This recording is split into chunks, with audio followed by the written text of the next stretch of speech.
What's going on, my people? Big up on yourself and welcome back to the channel, my viewers and my subscribers. If you're on the first time, remember to like the video, remember to share, comment and subscribe. Remember, I know you're not liking the content because most time, if not all the time, nothing is in the content for your like, you understand me? You're just liking the video so YouTube can continue to suggest a video so more people can hear what going on and aware of them surrounding. You get what I say? Now it's a beautiful Saturday and right now some people are home washing, some people are preparing to go out to market, while some people are out there, mourning the loss of their loved ones. Now, for whatever you're doing out there, my viewers and my subscribers, you just want to just put God first and be strong in everything. You understand me? I say? Now, with all of that said and all of that done, I go jump into the intro and then I go come back with what I feel saying.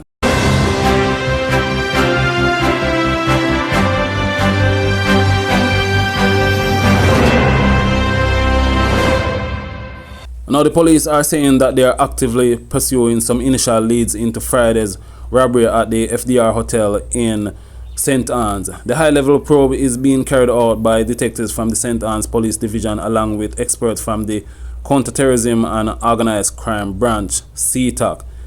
It is reported that about 3 a.m. on Friday, a group of men went to the office at the hotel and demand money and proceed to rob the night manager of a small sum of cash. The police say none of the guests or other members of staff on duty at the location were harmed. On leaving the premises, the robbers reportedly approached a couple at the gate and demand money. The couple refused their demand and the men fired shots and left the premises on foot. Deputy Superintendent of Police in charge of operation in Westmoreland Police Division, Adrian Hamilton, say the police in the division remain relentless in their pursuit of criminal elements as they seek to rid the parish of crime.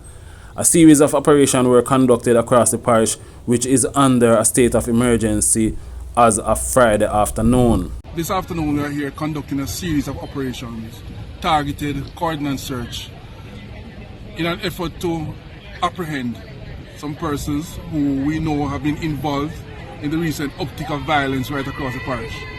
Whilst we have seen the spread across the division in terms of serious crimes in last week, leading into this week as well, it has spread wide across the parish. However, we have been mostly focusing on a conflict with its origins in the Savlamar space and between a particular gang that is now fragmented. We have two persons who are currently in custody and they are still influencing some of the criminal activities in the space. Those incidents that has been taking place in around the town of Savlamar, we are adamant that we are not going to allow that to continue to happen. We have arrested some persons for murder in relation to recent activities and recent crimes that have been committed up to last week Saturday. We continue to pursue some others and we are confident that we are going to bring some amount of respite for the communities within the Westmoreland Police Division. Because that is our responsibility and we are going to be fearless but objective in our pursuits of the accomplishment of these activities. We have also established some control points throughout the town, mainly of Savlamar. We have gotten good support as well from the Jamaica Defence Force, who continue to provide that stellar support for us.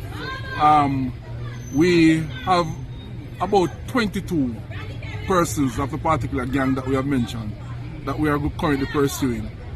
Some have been arrested since the state of public emergency. Some were picked up. 3 significant persons in that gang were picked up during this afternoon's operation, and we are going to use all the tools that are available to us to ensure that these persons face the tribunal and have their day in court. So we continue, as I said, with this push. The men and women in the parish, personnel, police personnel, they are ready and ready to go. We'll provide the necessary guidance in terms of achieving these objectives, and we will not stop. So this is just the opening salvo in terms of our presence and dominance on the ground, and we will not stop. And I want to make this appeal now to the persons, and you know yourselves, some of these persons are no stranger to us or the courts. They have been charged for serious offences and granted bail, and they're out there and still committing these atrocities.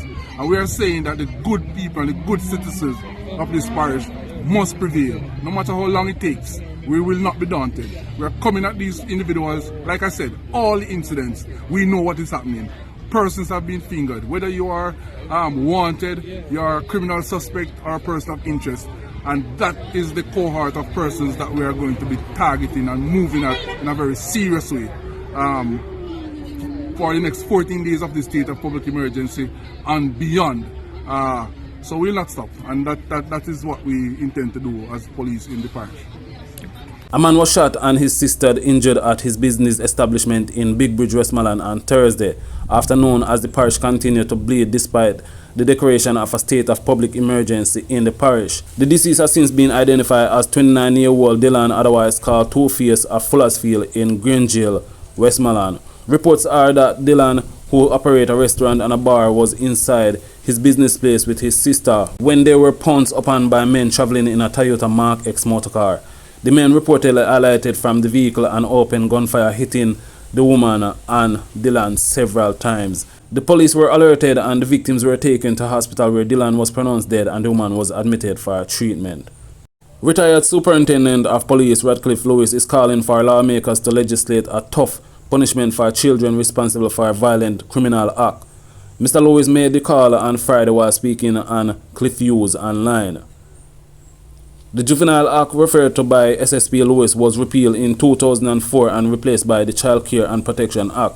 Mr. Lewis said those convicted of committing crimes using guns, machetes and knives should be sentenced to no less than 50 years before being eligible for parole. What I'm saying, when you commit big man crime, when you as a juvenile commit big man crime, you must prepare to get big man sentence. I want the government to change up the whole of the Juvenile Act and ensure that juvenile can get the maximum sentence like what was given in the United States. We follow America, America is a country that all of us love, but there are certain things we don't follow.